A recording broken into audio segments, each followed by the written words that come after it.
उसके बाद हम इक्वेशन ऑफ टेंजेंट फाइंड कर सकते हैं, यानी कि स्लोप फाइंड कर। अब इक्वेशन ऑफ टेंजेंट के लिए भी यही वाला फार्मूला लगेगा, y - y1 = m * x - x1 वाला ही फार्मूला लगेगा। अब देखें वो कैसे लगता है, अभी मैं आपको ये सॉल्व करके दिखाता हूं। y = आपने स्टूडेंट लिख देना है 2x² - 7x + 1 एट x = 2 के बाद। अब 2 यहां पर देखो, आपको क्वेश्चन आता हो या अगर कोई ना कोई आपने कोई स्टेप बाय स्टेप सॉल्व करेंगे तो उस नंबर मिलेंगे। आपको यहां क्लियर नजर आ रही है, x की वैल्यू 2 है, तो मैं यहां पुट कर दूं, खुद से भी बंदे को आइडिया आ जाता है, ताकि एक चलो नंबर मिल जाए, 0.5 नंबर मिल जाए। y = आप क्या करोगे, 2 * 2 की वैल्यू मैंने पुट कर दी, मैंने 7 * 2 प्लस क्या कर देता हूं, 1 लिख देता हूं।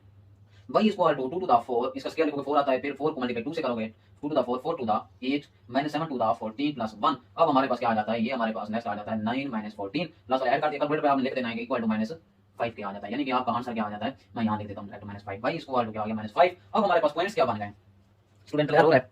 हाँ ठीक है, अब नजर आ रहा है कि ये x की वैल्यू हमारे पास 2 थी, उसके बाद y की वैल्यू क्या आई, -5। अब हमारे पास पॉइंट्स तो आ गए, उसके बाद हमें स्लोप चाहिए होती है।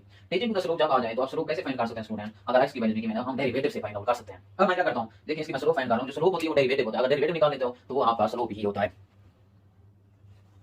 अब मैंने इक्वेशन लिख दी, y = 2x² - 7x + 1 है स्टूडेंट, इसका मैं करूंगा डेरिवेटिव फाइंड करूंगा, dy/dx।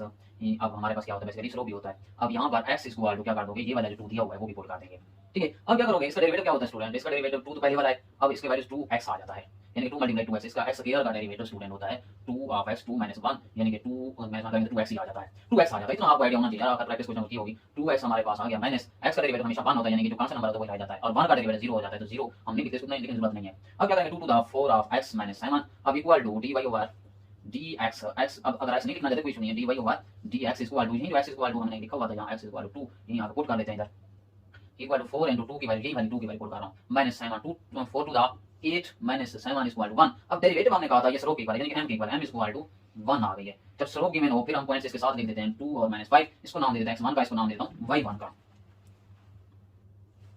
अच्छा स्टूडेंट, हम देखते हैं हमारे पास इक्वेशन होती है y - y1 = m * x - x1, जिधर भी एक पॉइंट गिवन और स्लोप को मैंने तो हम यही निकालते हैं फॉर्मूला। y - y1 की वैल्यू स्टूडेंट कौन सी है, ये -5 है, यहां देखो -5 ये वाला फॉर्मूले वाला माइनस माइनस माइनस प्लस हो जाएगा, 5 स्क्वायर में डायरेक्ट लिखा। उसके बाद स्लोप हमारे पास 1 है, तो 1 लिख देता हूं, x - x1 की वैल्यू क्या है, 2 है।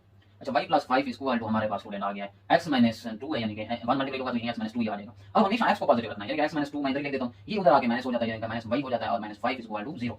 यहां भी आपको कंफ्यूजन होगी मेरे ख्याल में। अब दोबारा मैं y + 5 लिखता हूं, -x लिख देता हूं, -2 = 0। चलो ऐसे लिख देते हैं, आपकी बात मान लेते हैं, ठीक है स्टूडेंट। अब सबसे पहले ये देख लेते हैं, अब देखो यहाँ पर है, अच्छा सॉरी ये इधर -2 का था, इधर प्लस ना था, y प्लस। अब y plus y minus x की वैल्यू हमेशा पॉजिटिव होनी चाहिए, -x लिखूंगा और प्लस y लिखूंगा, 5 + 2 क्या लिखूंगा, 7 = 0। अब x माइनस माइनस क्या कर लेता हूं, कॉमन ले लेता हूं, x माइनस क्या आ जाएगा, y - 7 = 0। अब उधर माइनस डिवाइड हो जाएगा, तो यानी कि x - y - 7 = 0 आंसर आ जाता है। तो आपकी इक्वेशन ऑफ टेंजेंट वही है ना सर, यही वाला आपका आंसर है, x - y - 7 = 0, यही आपकी इक्वेशन ऑफ टेंजेंट।